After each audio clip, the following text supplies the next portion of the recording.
Hi, thank you for joining me on Wilderness with Amani. Today, for the first time, I'm going to explore the middle fork of the Feather River. If you're in California, just a heads up, the new regulation book is out for 2021 to 2022, and several rivers have opened up for artificial, barbless, catch and release only until trout season. And this stretch of the Feather River, I'm fishing the middle fork between the Railroad Bridge, A23 County Road Bridge, and the Mohawk Bridge is open. You can read a lot about it online. Just Google middle fork of the Feather River and guide services, all this stuff comes up. I had picked out a road that I was going to try to drive down and fish from. Private road. So I had to audibilize and go figure out a way to go. I got my fly rod in the car. I'm going to start with jigs because I want to see what the river looks like. And if the flow doesn't look too big right now, so if the jigs don't work, I'm going to come back, and I brought my fly rod. Today, for once, I am prepared. We're just going to see. I'm going to try whatever I got to do. I don't know anything about this river. So I'm just going to go check it out with my jig first.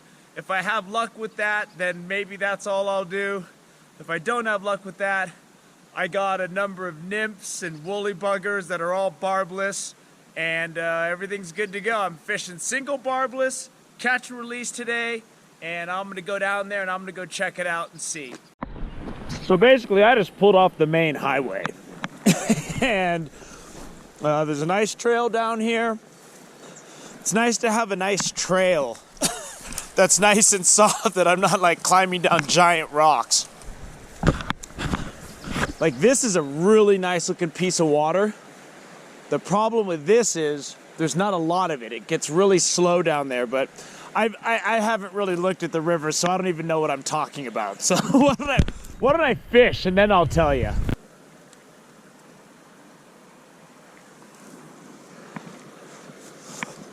Had to bust out the fly rod because this is just not working for jigs.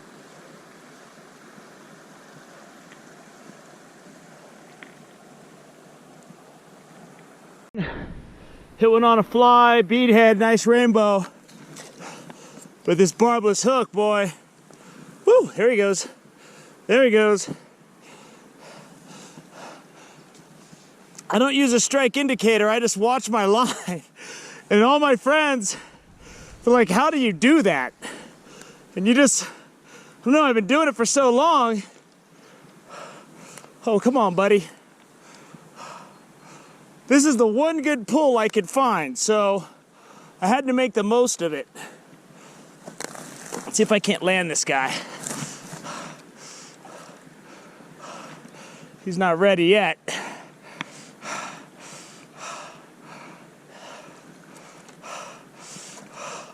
Come on. Come on, buddy. Come on, get on in that net, boy. Oh, my first middle fork of the Feather River rainbow, and it's a good one. Look at that fish. That's a beautiful wild fish right there. Let's get him back out there. Woo! All right. So, I'm lazy, and I was forced to take out my fly rod and work for some fish. But I got that fish in about 10 minutes of fly fishing. And I'm basically just throwing this beadhead out there into this current and letting it drift. And there's some fish out here. And I'm just doing some short controlled casts because, oh, there we go. Oh, got another one. They're hitting. And I mean, they're hitting this fly good. And I just brought my fly rod because I wasn't sure what I could expect out here. And I'm just watching my line. There we go. There we go. Woo! And it's on in the middle fork of the Feather. And I'm getting one after another, and I'm hitting. This is like the one good pull, but I'm letting my bead head go deep down into this water. and I'm just watching my line. And as soon as I see anything suspicious, I hit him.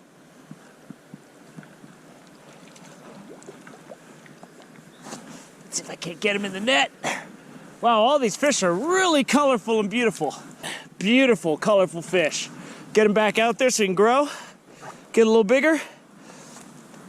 And I'm just using this little tiny bead head that's falling apart because I caught a couple fish, so I got to switch flies. But I'm fishing a little tiny bead head like that, and those two fish just ripped this thing to pieces. Preparing to leave, and I was driving over this bridge right out in the town of Clio, and I saw a nice trout down here. So I'm sneaking up with my fly rod, since jigs don't seem to be working. I'm gonna see if I can't get this out there and initiate a strike.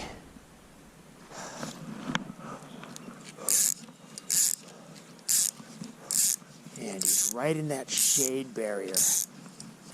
And I don't have the best nymph, but you fish with what you got. So I'm gonna throw that out there, see if he wants to give it a shot. There he is. I'm on my hands and knees.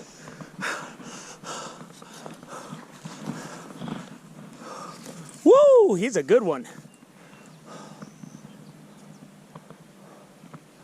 Ooh, he does not want to give up easily. Luckily, there's nothing really out here for him to cook on. These barbless flies do a little better than the barbless jigs, because the barbless jigs have that weight on the front of them. And I'm gonna get up here so I can get him. I was gonna try to save this spot so I don't spoil it, but I don't care. I just wanna land this fish. There he is. Oh, got him. But look at this rainbow. That is a nice fish right there. He wasn't waiting and he just darted right off. Oh. And once again, I don't fish that strike indicator. And what I do is, I've been fishing with no strike indicator so long, I can really see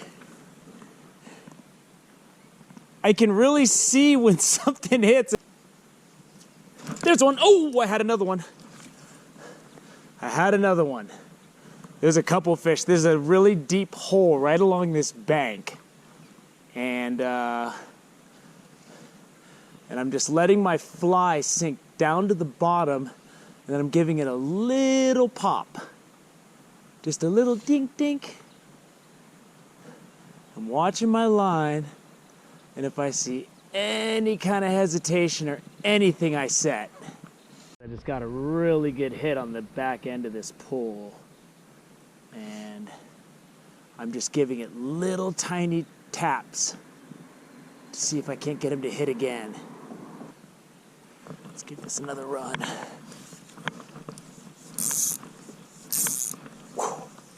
we go. Just want to get it out there so I can kind of pop it through the zone I want to get it into. It's kind of hard to see my line with that glare, but it's okay. I'll figure it out. That's what life's about, figuring things out. Turn this on in time to miss a bald eagle. There he is right there. Woo! There he goes. There he goes. Now my fly rod is made out of two backpacking rods put together. So it's two different colors. But I know how to catch fish, so that's all that really matters. Let this guy go.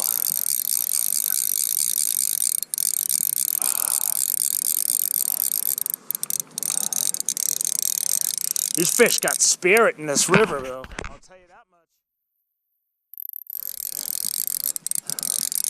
There he goes. Come on, buddy. I've only been fishing for about an hour. This is the fourth fish I've hooked up on my fly rod. And I didn't think this slow water would be any good, but they're here. They're just out there under this bridge. There he is. All these fish are just really bright and colorful, boy. Oh, I can see that fly's barely in his mouth. It's on the outside. Ooh, my line's all twisted up. Just got to keep pressure on him. When he started jumping, that's always a problem.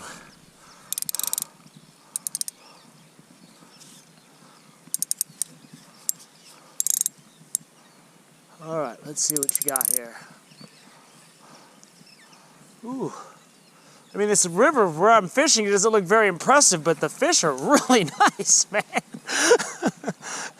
I just didn't know where I was going this morning. That was the problem. And I just rolled with it. And, you know, I tried the jigs, and there was no way I was fishing jigs in this river. So I busted out my fly rod and... Come on, buddy. That barbless hook is making me nervous. A tiny barbless hook is never good. But this guy's just not ready, so there's nothing I can do. I don't even use tippet. I use 4-pound test as a leader. So, people who are like really into fly fishing, you don't want to watch me fly fish. Because I don't follow any of the rules. I'm just, you know, I've just been doing this for years. Come on, buddy. It's all right. I'm gonna let you go.